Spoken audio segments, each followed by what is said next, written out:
வணக்கம் நேயர்களே.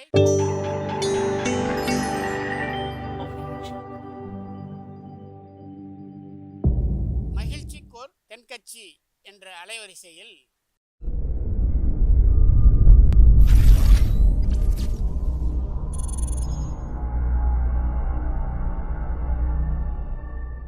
சிரிப்போம், சிந்திப்போம், செயல்படுவோம் என்ற தொடர் நிகழ்ச்சி தினமும் காலை 8 மணிக்கு யூடியூப் அலைவரிசையில் ஒளிபரப்பாகும் என்பதை மகிழ்ச்சியோடு தெரிவித்துக் கொள்கிறோம். ஒரு ஆளை அடையாளம் கண்டுபிடிக்கணும்னா அதுக்கு சுலபமான வழி என்ன?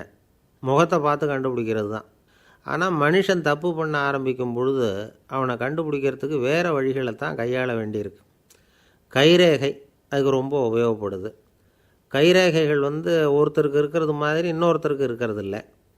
பல் வரிசையும் அப்படி தான். ஏமாத்துறவங்க அதிகமாக போனால் இருக்கிறவங்க எச்சரிக்கையாக இருக்க வேண்டியிருக்குது. பயோமெட்ரிக்ஸ் அப்படிங்கிறது ஒரு பெரிய தொழில்நுட்பம். இதை உபயோகப்படுத்தி சில பாதுகாப்பு உத்திகளை எல்லாம் உருவாக்கி இருக்கிறாங்க அமெரிக்காவில். வீட்டுக்கு சொந்தக்காரர் குரல் கொடுத்தா கதவு திறக்கும், அல்லது அவர் கை வச்சா கதவு திறக்கும். மற்றவங்க யார் என்ன பண்ணாலும் கதவு திறக்காது. இது ஒரு முறை. அவரோட குரல் அல்லது கைரேகை ஒரு எலக்ட்ரானிக் சாதனத்தில் ஏற்கனவே பதிவு பண்ணப்பட்டிருக்கும். இவர் குரல் கொடுக்குறப்போ அல்லது கையை வைக்கிறப்போ அதை ஒப்பிட்டு பார்த்து சரியாக இருந்தால் கதவு திறக்கிறது மாதிரி ஒரு ஏற்பாடு. இதே மாதிரி ஒருத்தரோட விழித்திரையில் உள்ள இரத்த குழாய் அமைப்பு பாருங்கள், அது கூட ஒருத்தருக்கு இருக்கிறது மாதிரி இன்னொருத்தருக்கு இருக்கிறது இல்லை. அதனால் அதை வச்சு அடையாளம் கண்டுபிடிக்கக்கூடிய சாதனங்களும் இப்போ பழக்கத்துக்கு வந்தாச்சு. கைரேகையை ஒப்பிடுற சாதனத்தை விட விழித்திரை இரத்த குழாய் அமைப்பை அடையாளம் காணுற சாதனம் இருக்குது பாருங்கள், இது ரொம்ப நுட்பமானது. இது நம்பத்தகுந்தது. ஒரு ஆளை அடையாளம் கண்டுபிடிக்கிறதுக்கு இது எடுத்துக்கிற நேரம் 1 வினாடி தான். ஒரு கருவி இருக்கும், அதில் உள்ள ஒரு சிறு துளையில் கண்ணை வச்சு பார்க்கணும். உடனே இந்த சாதனம் குறைந்த சக்தி உள்ள இந்த அகசிவப்பு ஒளியை பாய்ச்சி அவரது விழித்திரையின் இரத்த குழாயை ஆராய்ச்சி பண்ணி ஏற்கனவே அதோட நினைவு பெட்டகத்தில் பதிவு பண்ணி வச்சுருக்கிறோமே அந்த அமைப்புகளோடு இதை ஒப்பிட்டு பார்த்து சரியான ஆள் தானா இல்லையா அப்படின்னு அடையாளம் காட்டிவிடும். குரலை வச்சு அடையாளம் கண்டுபிடிக்கிறதும் இந்த பயோமெட்ரிக்ஸ் முறைகளில் ஒன்று. ஒரு நபரோட குரலில் டிஜிட்டல் குறியீடுகளை மாற்றி பதிவு பண்ணிக்கிட்டு மீண்டும் அதே குரலை இனம் காணக்கூடிய சாதனங்கள் ஏற்கனவே அமெரிக்காவில எல்லாம் விற்பனைக்கு வந்தாச்சு. ஒரு ஆளுக்கு ஜலதோஷம் பிடிச்சிருந்தா கூட அந்த சாதனம் சரியாகவே கண்டுபிடிச்சிருமா. குரலை மாற்றி பேசுகிறவங்க கூட இந்த கருவியை ஏமாற்ற முடியாது. இதை ஆஸ்பத்திரிகள், வங்கிகளில் உள்ள இரும்பு பெட்டக காப்பறைகள் இங்கெல்லாம் உபயோகப்படுத்தலாம். குழந்தைகள் உள்ள இடங்களுக்கு இது ரொம்ப உபயோகப்படும். கதவு பூட்டிக்கிட்டுதுன்னு வச்சுக்கோங்க, கதவை திறக்கிறதுக்கு சாவி உபயோகப்படுத்த தெரியாத குழந்தைகள் குரல் எழுப்பியே கதவை திறந்துட முடியும். எதிர்காலத்தில் இந்த பயோமெட்ரிக்ஸ் முறை இன்னும் பல ஆச்சரியங்களை ஏற்படுத்தும் அப்படின்னு எதிர்பார்க்குறாங்க.